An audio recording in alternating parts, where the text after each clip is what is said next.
Why are you scared of speaking in public?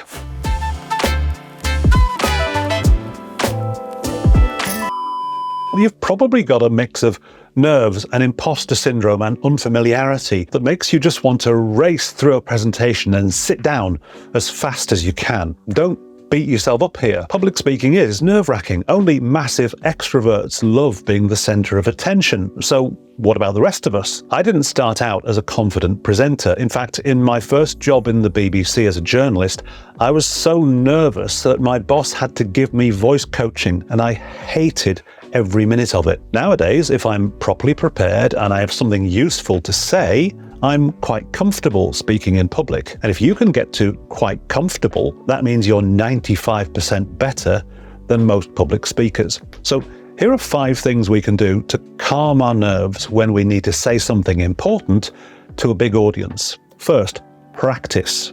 Yeah, that's obvious. The more you speak, the better you'll get. But I'll give you a tip at the end that a hypnotherapist once shared with me about clever ways you can practice, and I think it'll help. Second tip, open strong. Settle your nerves by planning a really good opening 30 seconds. Once you've got that out of the way, you'll feel much more relaxed. So don't stand up or walk on stage and say, "Hello, my name is Steve Rawling, and today I'm going to talk to you about how you can become a more confident public speaker." Your audience already knows who you are and why you're there, so you've just blown the first 15 seconds by boring them with stuff they already know, and that's a terrible first impression. Instead, start with a hook. Grab your audience's attention from the very first thing you say. In this video, I started with a question. A question is a great hook. If I ask a question, immediately you're thinking of the answer. If you don't know, you'll have a guess. And then you'll listen to me to see if your answer matches mine. So you're paying attention from the very start. And then I offered 5 tips to help.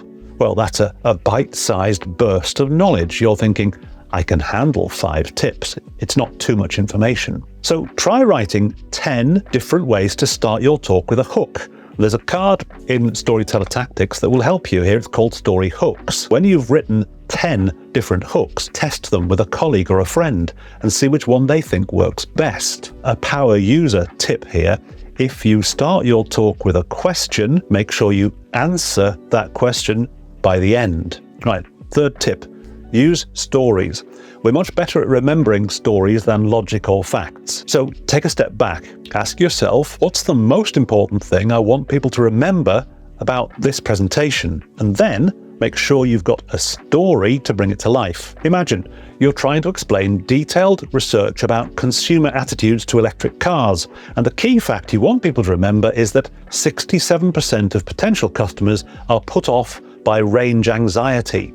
And this seems to get worse in countries with colder winters like Germany. That's the big picture data. Now you turn that into a little picture story, and you do this with 2 short words. For example. So you say, for example, Lenny uses her diesel car for school runs and trips to see friends in the outskirts of Hamburg. She lives in a rural community where it's a long way between public charging points. Lenny's been told that electric batteries don't work as well in the cold, and winter in northern Germany can get very cold. So right now, Lenny is reluctant to buy an EV because she doesn't want to be caught out with the kids in a cold car. She's not alone. 67% of German consumers say that range anxiety is stopping them buying.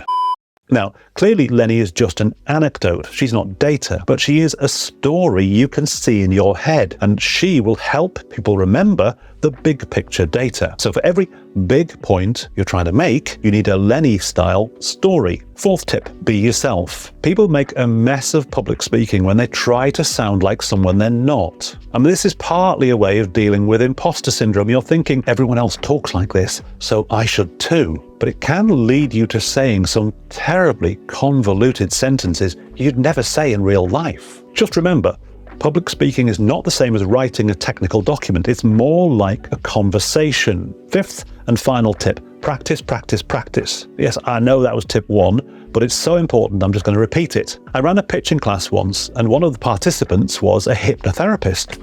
And it turned out she coached people who were afraid of public speaking. Great, I said.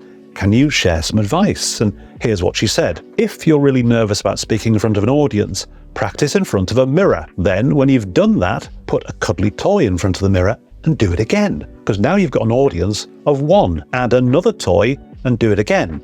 And again, and again, and again. Keep going until you are bored of your own anxiety. This method will also reveal if any of your script is conversational and natural or clunky and difficult to understand. So why are people scared of public speaking? Well, people are scared of public speaking because they don't want to be the center of attention. But that actually means your audience is on your side.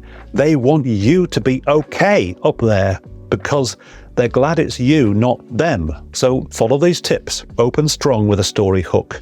Use individual stories to bring your main points to life. Be yourself and practice, practice, practice. Do these things and your audience will thank you.